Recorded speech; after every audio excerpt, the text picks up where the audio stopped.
దేవుని ఘనమైన నామమునకు మహిమ కలుగునుగాక.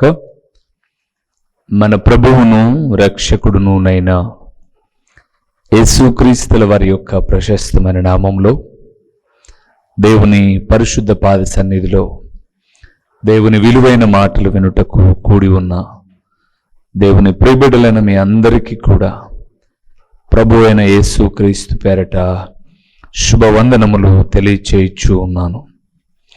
దేవుని వాక్యము ద్వారా దినదినము బలపరచబడుతూ దేవుని సన్నిధానములో అమూల్యమైన విషయాలు ధ్యానం చేస్తున్న వీక్షకులైన ఆత్మీయులైన మీ అందరికీ కూడా నిండు మనస్సుతో ఈ క్రిస్మస్ శుభములు తెలియచేస్తూ కొన్ని క్రిస్మస్ సందేశాలు, క్రిస్మస్ అనగా ఏమిటి, ఎలాంటి నక్షత్రముగా ఉండాలి, ఎందుకు యేసుక్రీస్తు సశరీరుడుగా ఈ లోకానికి వచ్చాడు, ఇలాంటి విషయాలు దాదాపు ఒకదాని తర్వాత ఒకటి ఒక 4 లేదా 5 విషయాలు మీకు తెలియచేయడానికి ప్రభు ఆత్మ ప్రేరణను బట్టి నేను దేవుని సన్నిధానంలో నిలిచి ఉన్నాను. కాబట్టి ప్రభునందు ప్రియులారా, క్రిస్మస్ ఇది క్రైస్తవులలో కూడా కొంత వివాదానికి చోటిచ్చే పదం. ఈరోజే పుట్టాడా యేసు ప్రభు, ఈ నెలలోనే పుట్టాడా యేసు ప్రభు అనేవాళ్ళు ఉన్నారు. క్రిస్మస్ చేయకూడదు మనము అనేవాళ్ళు ఉన్నారు. చేస్తే తప్పేముంది అనేవాళ్ళు ఉన్నారు. క్రైస్తవుల కొరకు ఒక పండుగ అనేవాళ్ళు ఉన్నారు. అయితే నేను ఒక మాట చెప్పి నా సందేశాలు ముందుకు తీసుకువెళ్తాను. ఈ నెలలో పుట్టిన, డిసెంబర్ 25 పుట్టిన, లేదా పుట్టలేదు అని అనుకున్నా, ఇది డేటు కాదు అనుకున్నా, ఆయన పుట్టిన మాట అయితే వాస్తవం. ఆయన ఈ లోకానికి వచ్చిన మాట వాస్తవం. అది జ్ఞాపకం చేసుకుంటూ దేవుని ఘనత కొరకు బ్రతికితే గొప్పది. అది జ్ఞాపకం చేసుకుంటూ పాపములో జీవించడం మాత్రం తప్పే. క్రిస్మస్ అనబడేటటువంటిది క్రైస్ట్ మాస్ అనబడే 2 పదముల కలయిక. క్రైస్ట్ అనగా క్రీస్తు అని, మాస్ అనగా ఆరాధన అని మీ అందరికీ తెలుసు. క్రిస్మస్లో క్రీస్తును ఆరాధిస్తూ ఆయన జననం యొక్క ఉద్దేశాన్ని గుర్తెరిగి మనము జీవించటం అనేది చాలా క్షేమం. కానీ ఆ రోజు మన విలాసవంతమైన జీవితాలను, మన యొక్క గొప్పలను చెప్పుకోవడానికో బ్రతికేదైతే మాత్రం తప్పనిసరిగా అది తప్పే. సో నేను దాదాపు కొన్ని విషయాలు మీతో కంటిన్యూగా ఈరోజు, రేపు ఎల్లుండి ఇలాగ మాట్లాడుతూ వస్తాను. విన్నప్పుడు ఖచ్చితంగా ఇది మీకు ఉపయోగకరంగా ఉంటుంది అని నేను విశ్వసిస్తూ ఉన్నాను. ఈ దిన సందేశము క్రిస్మస్ అంటే ఏమిటి, క్రిస్మస్ అంటే ఏమిటి ఇదివరకే చెప్పాను. క్రిస్మస్ అనేది క్రైస్ట్ మాస్, క్రీస్తును ఆరాధన చేయుట. అఫ్ కోర్స్ కావచ్చు, కానీ ఏంటి క్రిస్మస్ అంటే? ఆయన జననము మనకేమి తెలియచేస్తుంది? ఆయన జననము మనల్ని ఏ రీతిగా బ్రతకమని చెప్తుంది? అది తెలుసుకోగలిగితే మనం కొత్త బట్టలు లేకపోయినా, పిండి వంట లేకపోయినా, ఇల్లు శుభ్రంగా లేకపోయినా, స్టార్ లేకపోయినా, ట్రీ లేకపోయినా, క్రిస్మస్ తాత డ్రెస్ లేకపోయినా, ఏమి లేకపోయినా ప్రభువును చూస్తాం ఒకరోజు ముఖాముఖిగా. రండి, మీకు కొన్ని విషయాలు నేను జ్ఞాపకం చేస్తాను. మత్తయి రాసిన సువార్త 1వ అధ్యాయము 21వ వచనములో మరొకసారి మీకు తెలిసిన విషయాలే ఎవరు సేవకులు చెప్పినా ఈ 66 పుస్తకాల్లోని విషయాలే చెప్తారు తప్ప సపరేట్గా పరలోకం నుంచి ఒక దూత వచ్చి అని చెప్పరు. అలాగే చెబితే శాపగ్రస్తుడు అని రాయబడి ఉంది. ఇంటర్నేషనల్ స్పీకర్ అయినా, వీధిలో ప్రసంగించే సేవకుడైనా, టీవీ స్పీకర్ అయినా, ఏ స్పీకర్ అయినా కావచ్చు, ప్రసంగించేది బైబిల్లోని మాటలే. కాకపోతే వివరణ నూతనంగా ఉంటుంది. దాన్ని గుర్తుపెట్టుకొని అది మన ఆత్మీయ జీవిత క్షేమం కొరకు ఉపయోగించుకుంటే మనం ధన్యులం. మత్తయి సువార్త 1వ అధ్యాయము 21వ వచనంలో అద్భుతకరమైన మాట. క్రిస్మస్ అంటే ఏంటో చూద్దామా? 1:21. ఆమె ఒక కుమారుని కనును, ఆమె ఒక కుమారుని కనును, తన ప్రజలను వారి పాపముల నుండి ఆయనే రక్షించును గనుక ఆయనకు యేసు అను పేరు పెట్టుదు అనెను. చాలు. ఇక్కడ జరిగిన విషయము ఏమిటి అన్నది నేను కొంచెం అలాగా మీకు వివరించి చెప్తాను. యోసేపు అనబడేటటువంటి యవనస్తునికి మరియా అనబడే యవన బిడ్డ ప్రదానము చేయబడింది. పెళ్లి కాల ప్రదానము చేయబడింది. మన భాషలో చెప్పుకోవాలి అనంటే ఎంగేజ్మెంట్ జరిగింది. ఈ కార్యక్రమంలో కొద్ది రోజుల తర్వాత వాళ్ళ పెళ్లి ఉంది. ఈ మధ్యలో యోసేపు గారికి తెలిసినటువంటి మాట ఏంటంటే, ఆయన ఎవరినైతే ప్రదానం చేసుకున్నాడో ఆ స్త్రీ గర్భవతి అన్న విషయం తెలుసుకొని, ఇక్కడ యోసేపు నీతిమంతుడు అని రాయబడింది బైబిల్ గ్రంథంలో. అందుకే ఆ నీతిమంతుడు ఏం చేస్తున్నాడంటే, ఆమెను అవమానపరచనొల్లక. సహజంగా ఒక వ్యక్తి, ఒక పురుషుడు ఒక స్త్రీని ప్రదానం చేసుకున్న తర్వాత, ఊరందరి ముందుట ఎంగేజ్మెంట్ అయిన తర్వాత, ఇప్పుడు ఆ అమ్మాయిలో ఏమైనా లోపం కనపడ్డా, ఈ అబ్బాయిలో ఏదైనా లోపం కనపడినా స్టేషన్కి ఎక్కేస్తారు ప్రస్తుత దినాల్లో. లేదా పెద్దలను పిలిచి పంచాయతీ పెట్టి, ఏంటి మా పరిస్థితి, ఇలాంటోడు అనుకున్నాం, ఇలాంటిది అనుకున్నాం, అలాగెన్నో మాట్లాడతాం. అది ఆ కాలమైనా ఈ కాలమైనా పెద్దల సమక్షంలో కూర్చుంటాం. కానీ నీతిమంతుడైనటువంటి యోసేపు అప్పటికే గ్రహించిన విషయం ఏంటంటే, ఆమె చాలా పవిత్రురాలు, ఆ ఊరందరి చేత మంచి పేరు పొందినది. మీకు తెలుసు, ఒక 30 సంవత్సరాల క్రితం వెనక్కి వెళ్తే, మనం 30 సంవత్సరాలు వెనక్కి వెళ్తే, పెళ్ళిళ్ళు అనేది ఈ రోజు మాదిరి మ్యాట్రిమోనీలు లేవు. అప్పుడు పలానా ఊరిలో అమ్మాయి ఉంది, పలానా అబ్బాయికి చూడాలనుకుంటున్నాము అని అంటే పెద్దలు ఎవరో ఒకరు, నాకు మా నాన్న చెప్పేవాడు, పెద్దలు ఎవరో ఒకరు ఆ పల్లెకి వెళ్ళేవాళ్ళు. పెళ్లి చూపుల కోసం కాదు, ఏదో వ్యాపారం నిమిత్తమై, ఏదో పని నిమిత్తమై, బంధువులను కలుసుకునే నిమిత్తమై వెళ్ళి ముందు ఆ అమ్మాయి యొక్క గుణగణాలు ఏంటో కనుక్కునేవాళ్ళు. అవును, ఈ ఊర్లో పలాని దేవదాసు మరియమ్మకు కుమారుడు ఉన్నాడంట, లేదా కుమార్తె ఉందంట, ఆ అమ్మాయి మంచిదేనా? ఏదో వేరే వాళ్ళు మాట్లాడుతుంటే సంబంధం గురించి ఏంటో కనుక్కుందాం అని అనుకున్నాం అని అంటే, ఆ అమ్మాయి హిస్టరీనంతా చెప్పేవాళ్ళు. అయ్యో చాలా మంచిదండి, బాగా పనిచేస్తుంది, ఉదయాన్నే లేస్తుంది, తల్లిదండ్రులకు చాలా తోడుగా ఉంటుంది, చక్కటి బిడ్డండి. ఇలాంటి స్టేట్మెంట్స్ తీసుకున్న తర్వాత ఆ ఇంటికి పెళ్లి చూపులకు వెళ్ళేవాళ్ళు. అది ఒక 30 ఏళ్ల క్రితం అంటున్నాను నేను, ఎందుకంటే నా పెళ్ళి 23 ఏళ్ళు అయింది. ఇంకా ముందు జరిగిన సంఘటనలు ఇవి, లేదా ఒక 40 ఏళ్ళు 50 ఏళ్ళు వెనక్కు. కానీ ఇది 100 సంవత్సరాల క్రితం కాబట్టి మరియమ్మను గూర్చిన సంగతి యోసేపుకు తెలుసు.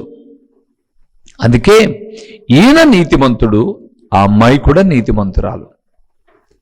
ఏం జరిగింది అని ఈయన పెద్దగా రాద్ధాంతం చేయలే. ఆమెను అవమానపరచునొల్లక రహస్యముగా ఆమెను విడనాడ ఉద్దేశించను అని రాబడింది 19వ వచనంలో. రహస్యంగా వదిలేద్దాం, ఏమొద్దు, మనకు సమస్యలు వద్దు అని అనుకున్నాడు. కానీ పరిశుద్ధాత్ముడు స్వప్నమందు ప్రత్యక్షమై, యోసేపు, నీ భార్యను మరిని చేర్చుకోవడానికి భయపడగాకు. ఆమె గర్భము ధరించినది పరిశుద్ధాత్మ వలన కలిగినదే తప్ప పరాయి పురుషుని వలన కలిగినది కాదు. ఆ పుట్టేటటువంటి శిశువు ఎలాంటి వాడు తెలుసా? ఆమె ఒక కుమారుని కంటుంది. వారి పాపముల నుంచి రక్షించేవాడు పుట్టబోతున్నాడు. అలనాడు ఇశ్రాయేలులు, యూదులు అనబడే వారి జీవితాలను చూస్తే వారి పాపముల నుంచి విడిపించబడడానికి ఒక మేకనో గొర్రెనో బలిగా ఇచ్చి ఆ రక్తము భూమి మీద ఒలికించినప్పుడు, ఈరోజు కూడా మీకు తెలుసా, మనము ముస్లిం సోదరులు ఏదైనా ఒక జంతువును అలాల్ అంటారు, మా భాషలో రాయలసీమలో. అలాలంటే ఏంటి? ఒక నాటుకోడి కాదు, ఒక బాయిలర్ కోడినైనా సరే ఆయన అలాగ కోసి రక్తాన్ని భూమికి ఒలికిస్తాడు. అంటే దోషము తన మీద ఉండకూడదు. ఇప్పుడు మనుషుల పాపాలు పరిహరించడానికి ఎడ్ల యొక్కయు మేకల యొక్క రక్తాలను ఉపయోగిస్తున్న రోజులో నుంచి పుట్టబోతున్న శిశువు వారి పాపముల నుంచి వారిని రక్షిస్తాడు కనుక ఆయనకు యేసు అను పేరు పెట్టుదువనెను అని రాయబడింది. యేసు అను శబ్దమునకు అర్థము రక్షకుడు. మన క్రైస్తవ సోదరి సోదరులందరూ డిసెంబర్ 25న లేదా నవంబర్ 25 నుంచి ఎక్కడ చూసినా ఈ సెమీ క్రిస్మస్లలో అక్కడ ఇక్కడ యూత్ క్రిస్మస్, సెమీ క్రిస్మస్, ఇక రకరకాలు అన్ని చెప్పుకొని ఏదో ఒక సందర్భంలో రక్షకుడు దయించినాడట మన కొరకు, పరమ రక్షకుడు దయించినాడట అని అద్భుతకరమైన ఆంధ్ర క్రైస్తవ కీర్తనలు పాటలో పాడతారు. విమర్శన ధోరణితో చూడొద్దు ప్రియులారా. మా నాన్న అయితే ప్రతి క్రిస్మస్కు ఈ పాట పాడుతూ వీదంతా భజన చేసేవాడు, తిరిగేవాడు అన్నమాట. రండి మన కొరకు రక్షకుడు పుట్టాడు. మా ఊర్లో చర్చి లేదు, అందరం ఒక చోట కూర్చొని ప్రార్థన చేసుకున్నాం, లేదా ఒక్కొక్క ఇంటికి వెళ్ళి ప్రార్థన చేసేవాడు. అయితే నేను ఒక మాట ఇప్పుడు చెప్తున్నాను.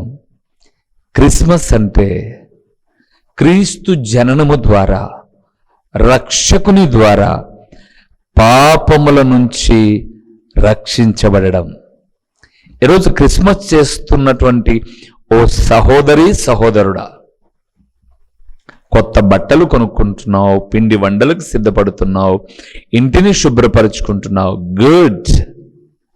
అయితే నీవు పాపముల నుంచి విడిపించబడ్డావా? 2025 సంవత్సరాల క్రితము నా ప్రభువు ఈ లోకానికి వచ్చినది నీలో ఉన్న పాపాన్ని తీసివేయడానికి. ఇంకా నువ్వు పాపముతోనే ఉండి క్రిస్మస్ చేసుకోవడం, అది ఎలాంటిదో చెప్పమంటారా? పొద్దున్నే పాసిముఖం కడుక్కో, అంటే పాసినోరు అంటారు కదండి, పాసినోరు అంటారు కదండి, అలాగ పాసినోరు అలాగే లోపలంతా కంపు పెట్టుకొని బిర్యానీ తినడం. ఆల్రెడీ కంపు, ఈ నాన్ వెజ్ తినడం వల్ల ఇంకా కంపు నోరు. నువ్వు రక్షించబడకోకుండా చేసేటటువంటి క్రిస్మస్ ఉపయోగం ఉండదు సోదరి సోదరుడా. అందుకే నువ్వు పాపి అని గ్రహించాలి, పశ్చాత్తాపపడాలి, మనస్సు మార్చుకోవాలి.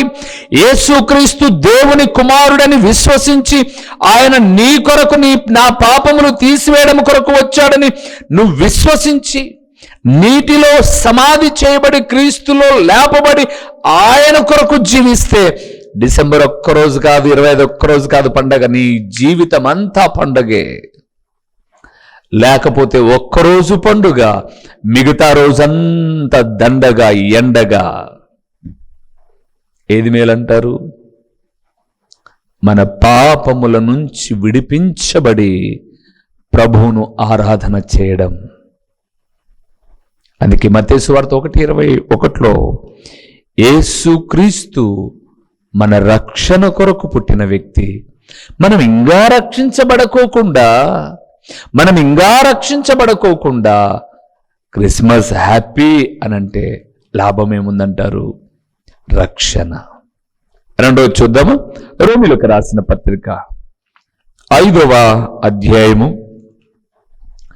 19వ వచనాన్ని ఒకసారి మనం చూద్దాం. ఆయన జననము ఎందుకొరకో ఒకసారి రోమీయులకు రాసిన పత్రిక 5వ అధ్యాయము 19వ వచనం. ఏలయనగా ఒక మనుషుని అవిధేయత వలన అనేకులు పాపులుగా ఎలాగు చేయబడిరో అలాగే ఒకని విధేయత వలన అనేకులు నీతిమంతులుగా చేయబడుదురు. చాలు. రోమా 5:19 సుమా. క్రిస్మస్ అంటే విధేయతతో బ్రతకడం. 5:19 అన్నాడు, ఒక మనుషుని అవిధేయత వలన అనేకులు పాపులుగా పిలువబడ్డారట, చేయబడ్డారట. ఎవడా అవిధేయుడు? ఆదాము. మొదటి మానవుడైన ఆదాము వలన అనేక మంది అవిధేయులైపోయారు. మన ప్రభువైన యేసుక్రీస్తు విధేయత వలన అనేకులు నీతిమంతులుగా చేయబడ్డారు. దేవుని బిడ్డలారా, క్రిస్మస్ అంటే విధేయతతో చేయడం అండి. విధేయత. అబ్బో, ఈరోజు విధేయత ఎక్కడండి? ఆ వీధిలో 5 అడుగుల స్టార్ కట్టారు అంటే మన వీధిలో మన చర్చి 10 అడుగుల స్టార్ కట్టాలర్రా. ఎక్కడ చూసినా చర్చి మధ్య పోటీ, కుటుంబాల మధ్య పోటీ, అవిధేయత. నా దేవుడు అంటున్నాడు, క్రిస్మస్ అంటే విధేయత. ప్రభువైన యేసుక్రీస్తు పరలోక సింహాసనమందు ఆసీనుడైన దేవుడు, రారాజైన దేవుడు భూమి మీదికి ఎలాగొచ్చాడండి? తనను తాను ఎంతగా తగ్గించుకొని వచ్చాడు. రాజైన దేవుడు రాజు ఇంటిలో పుట్టల. జ్ఞానులు వెళ్ళారు, యూదుల రాజుగా పుట్టినవాడు ఎక్కడా అని వెళ్ళారు హేరోదు దగ్గరికి. ఎందుకంటే రాజు అంటే రాజింట్లోనే కదా పుడతాడు. రాజు వెంటనే అందరినీ పిలిపించేశాడు. చూడండి ప్రవచనాలు. యూదా బెత్లెహేమా, యూదా జనాంగములో లేదా యూదా ప్రజలలో నీవు స్వల్ప జనమైనను. ఆయన ఎక్కడ పుట్టాడు? బెత్లెహేములో. ఓకే. రెండవది మీరు గమనిస్తే ఆయన పశుల పాకలో, పశుల తొట్టిలో అంటారు కాదండోయ్, పశుల పాకలో పుట్టాడు. స్థలము లేక పశుల తొట్టిలో పరుండబెట్టారు. ఎంత తగ్గింపు! ఈరోజు ప్రపంచంలో గొప్ప గొప్ప వ్యక్తులు అందరూ ఎక్కడ పుడుతున్నారండి? గొప్ప భవనాలలో కదా. గొప్ప భవనాలలో ఒక సెలబ్రిటీ అంటే ఒక సినిమా హీరోయిన్ ఒక 20 ఏళ్ళలో 10 ఏళ్ళలో నటనలో ఆరుతేరి ఒక బాబుకో పాపకో జన్మనిస్తే ఒక పెద్ద హాట్ టాపిక్. ఒక క్రికెటర్కు ఒక బాబు పుడితే అది ఒక పెద్ద హాట్ టాపిక్ కదండి. ఒక కోహ్లీకి కొడుకు పుడితే మరలా ఒక కోహ్లీ పుట్టాడు రా, అవునా కదా. ఒక ఐశ్వర్య రాయ్కి ఒక కుమార్తె పుడితే మరొక అందాల నటి లేకపోతే సుందరవతి, ఇలాగ చెప్పుకొని అలాంటి వ్యక్తులను మనం చూడగలమా? ఇప్పుడు ఏదో సోషల్ మీడియా వచ్చింది కాబట్టి వారి ఫోటోను అప్లోడ్ చేస్తే ఇలాగంట, ఈ పేరంట, ఏమేమో చెప్పుకుంటున్నాం మనం. గొప్ప పిల్లలను మనం ఫోటోల్లో చూడాల్సిందే తప్ప ముఖాముఖిగా చూడలేం. కానీ ప్రభువైన యేసుక్రీస్తు ఈ లోకానికి సర్వమానవాల రక్షణ నిమిత్తమై వచ్చాడు. విధేయతను కనపరిచాడు. ఎంత విధేయత! ఈరోజు ఈ మాట వింటున్న దేవుని కుమారుడా, క్రిస్మస్ చేస్తున్న కుమారుడా, కుమార్తె, ఉందా విధేయత నీకు? నన్ను అడిగితే క్రిస్మస్ టైంలో ఎవరు వాక్యమే వినరు. ఎందుకు? వారి డ్రెస్సులు చూయించుకోవాలి, వారి వాళ్ళ యొక్క బంగారం, నగ నట్ర. అందుకే 10 మందిని పిలుచుకొని ఆడంబరంగా తమ యొక్క ఆధిపత్యాన్ని చూపించుకోవడం. ఎక్కడండి విధేయత? క్రిస్మస్ అంటే రక్షించబడి చేయడం. క్రిస్మస్ అంటే విధేయత. విధేయత. మూడో చెప్పమంటారా? ఫిలిప్పీయులకు రాసిన పత్రిక, అపోస్తలుడైన పౌలు ఫిలిప్పీయులకు రాసిన పత్రిక 2వ అధ్యాయము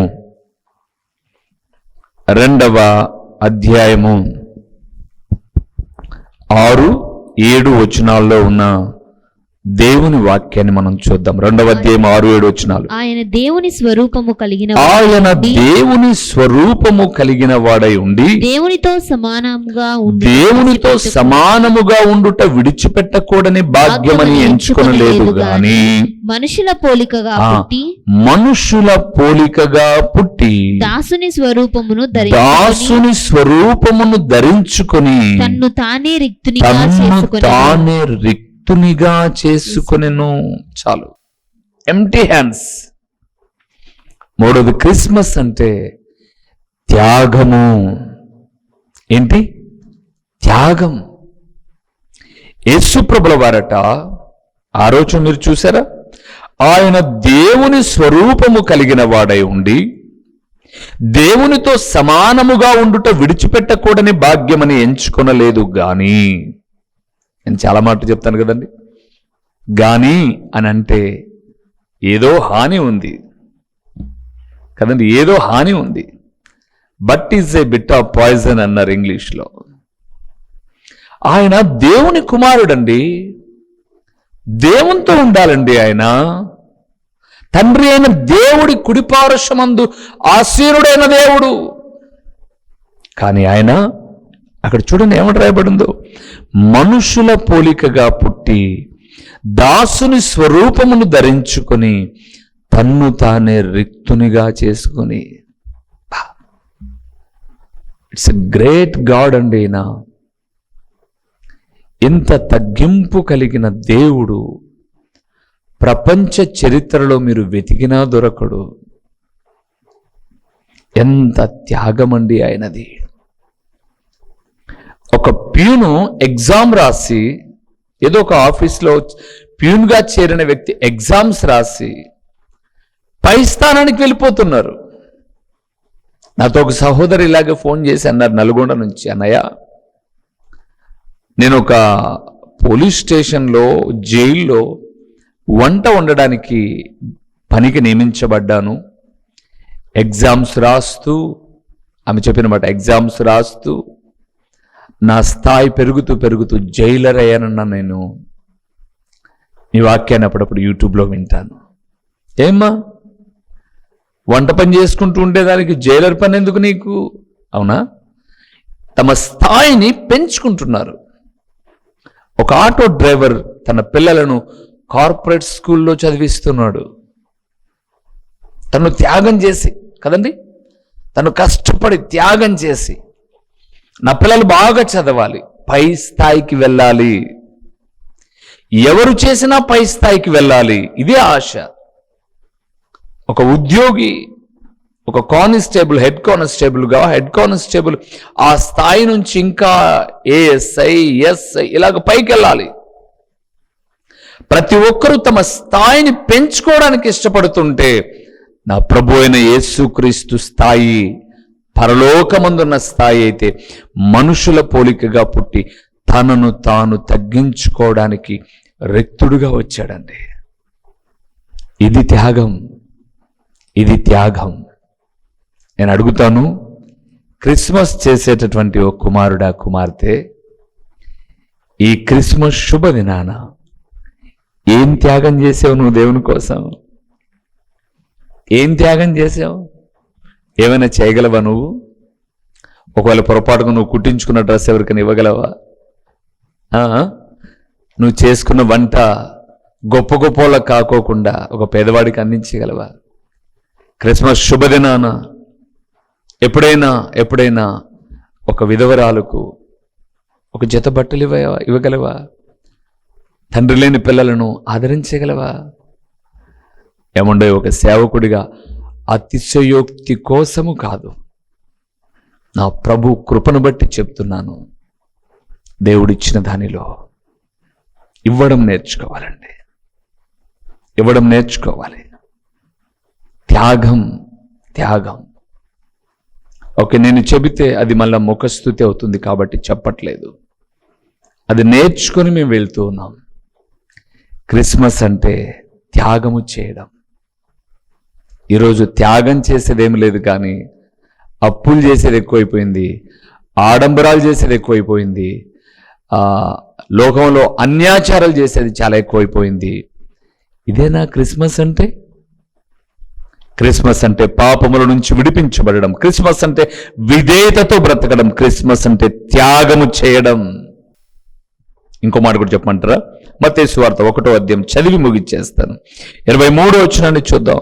మత్తయి సువార్త 1వ అధ్యాయము 23వ వచనాన్ని ఒకసారి మనం చూద్దాం. అని ప్రభు తన ప్రవక్త ద్వారా పలికిన మాట నెరవేరునట్లు ఇదంతయు జరిగెను. ఇమ్మానుయేలును పేరునకు భాషాంతరమున దేవుడు మనకు తోడని అర్థము. చాలు. 3వది, యేసుక్రీస్తు మనకు తోడు. క్రిస్మస్ అంటే ఆయన ఎల్లప్పుడూ తోడుగా ఉంటాడు. నేను అంటాను, ఆయన తోడు అన్నప్పుడు, నీ తోడుగా నడుస్తున్నప్పుడు నువ్వు ఎక్కడికి వెళ్తున్నావు? నువ్వు బార్ షాప్లోకి వెళ్తే ఆయన నీ తోడుగా వస్తాడు కదా. నువ్వేదైనా పాపపు విధి విధానాలు కలిగి ఉంటే ఆయన నీకు తోడుగానే ఉన్నాడు కదా, నీతో ఉన్నాడు కదా. సహించలేడు కదా. నా ప్రభు వాక్యం సెలవిస్తుంది, ఆయన దుష్టత్వమును చూడలేనంత నిష్కలంకుడైన దేవుడు. పాపమును చూడలేడండి. అలాంటప్పుడు నువ్వు పాపములోనే జీవిస్తూ ఉంటే, నీ వెంట నడుచుకుంటూ వస్తున్న ఆయన ఎంత ఆవేదన చెందుతాడు. అందుకే ఆయన నీకు తోడుగా ఉన్నాడని గ్రహించి జాగ్రత్త సహోదరుడా, సహోదరి. క్రిస్మస్ అంటే రక్షణ. ఒక సేవకుడిగా మనసారా దీవిస్తూ ప్రార్థన చేసుకుందాం. మహాపరిశుద్ధుడైన మా ప్రియమైన పరలోకపు తండ్రి, మహోన్నతుడైన దేవా, మీ ఘనమైన, శ్రేష్టమైన, ఉన్నతమైన, పరిశుద్ధమైన నామమునకు స్తోత్రములు తండ్రి. నీ ప్రియ కుమారుని యొక్క రాక యొక్క ఉద్దేశము, మేము చేయవలసిన క్రిస్మస్లో మాధుర్యత ఎలాగ ఉంటుందో మీరు మాట్లాడుతూ వచ్చిన విలువైన మాటల కొరకు స్తోత్రాలు తండ్రి. ప్రకటించిన ఈ మాటలు విన్న వీక్షకులైన మా ప్రియులు ఈ వాక్యానికి విధేయులై మీకు సాక్షులై ఇలాంటి యోగ్యకరమైనటువంటి క్రీస్తు ఆరాధన చేసే దినములను గడుపుటకు సహాయము చేయండి. ఇలాంటి స్థితిగతిని మేము అలవరుచుకోవడానికి కృప చూపండి. ప్రకటించబడిన పరలోకపు సంగతులు వ్యర్థముగా పోకుండా సారవంతమైన నేలను పడిన విత్తనము వలె 30దంతలుగా 60దంతలుగా 100అంతలుగా ఫలింపచేసి మీ ఘననామానికి మహిమ ఘనత ప్రభావములు మీరు కలుగు చేసుకునమని యేసు నామములో అడిగి పొంది ఉన్నాము తండ్రి. ఆమేన్. మా చిరునామా దైవజనులు బ్రదర్ ఓ రూబేన్ గారు, క్రీస్తు ప్రార్థనా మందిరం, డోర్ నెంబర్ 1-386, నగరిగుట్ట, పులివెందుల, కడప జిల్లా. మీ ప్రార్థన అవసరాల కొరకై సెల్ నంబర్ 9989067409.